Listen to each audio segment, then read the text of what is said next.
journey to face the unknown and ponder the questions.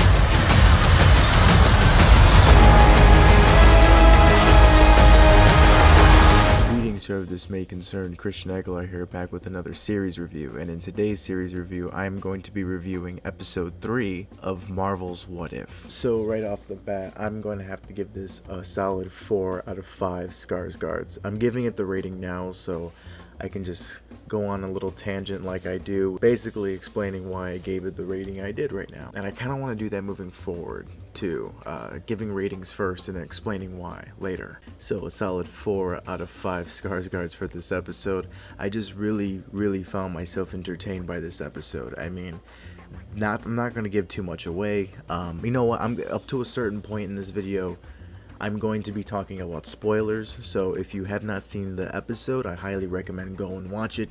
It is really fun.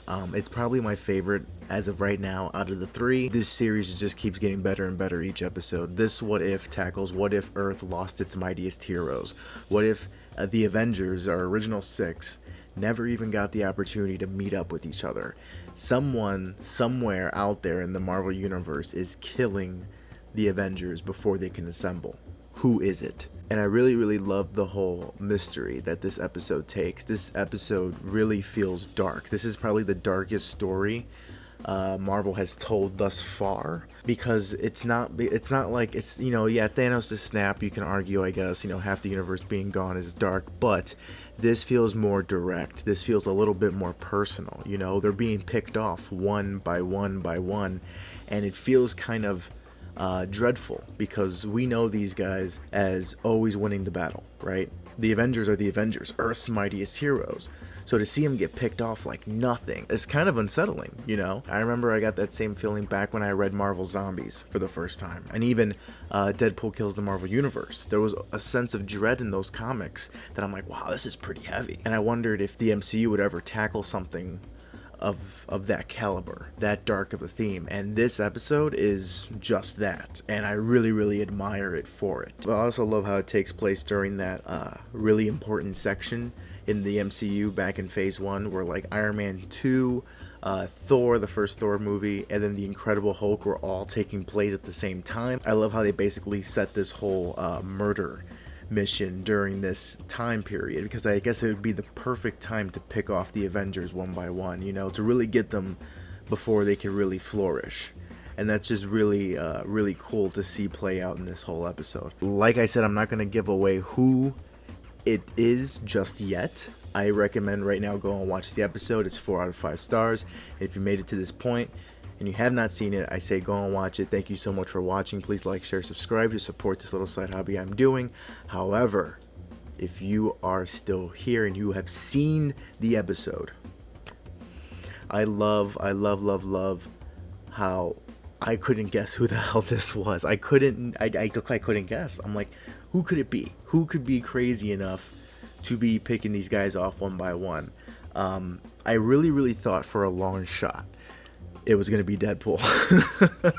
And this would be like his crazy surprise, unofficial, well, official introduction crossover into the Marvel Cinematic Universe. But my expectations got way up there, and despite my expectations being really high, the reveal was really cool.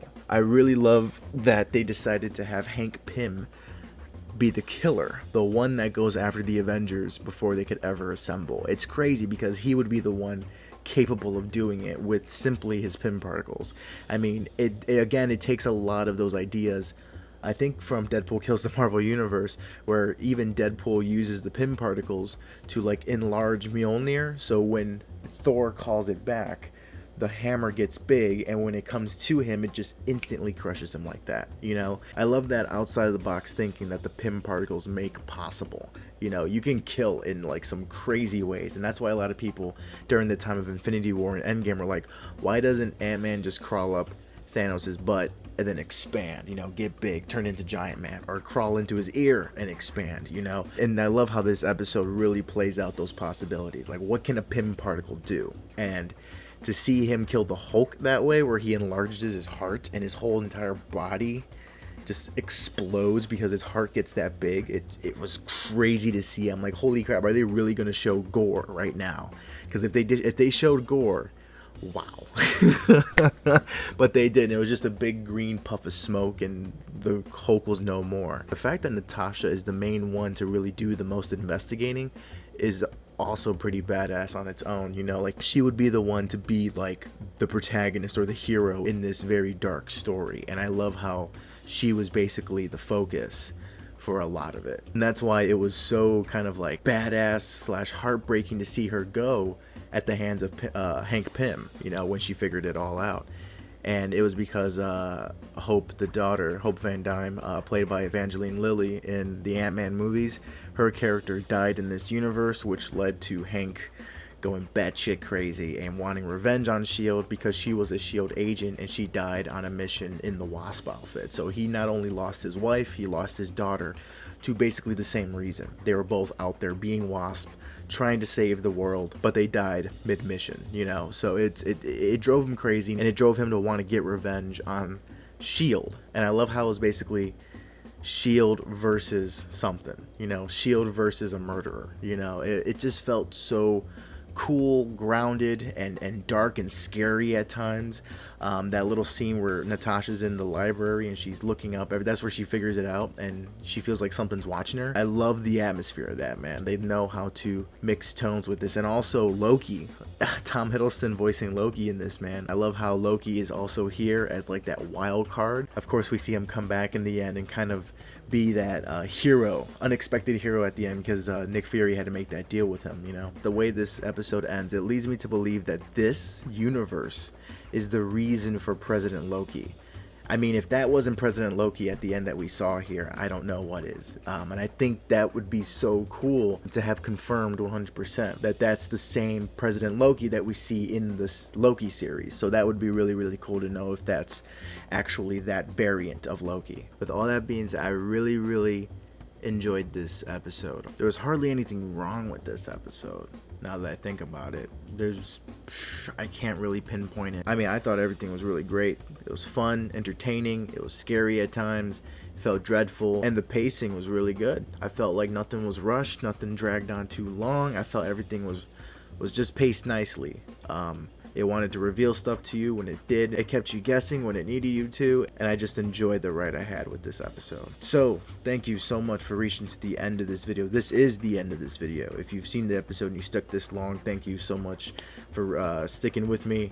And I want to know what you think of this episode down below. And as always, please like, share, subscribe to support this little side hobby I am doing. Oh, and one other thing, you might notice I changed the statue here. It is now Miles Morales' Spider-Man, and it's from the game too. It's from this game, and I really enjoyed both games, especially Miles' game. It really captured not only a holiday feel, but what a Miles movie could possibly be like. I just want to thank my good friend Leo for supplying me with this statue. It was a really great gift that he got me, and I'm just very, very appreciative of that. And it looks really good right here, and I'm probably going to keep him up for the majority, probably until No Way Home.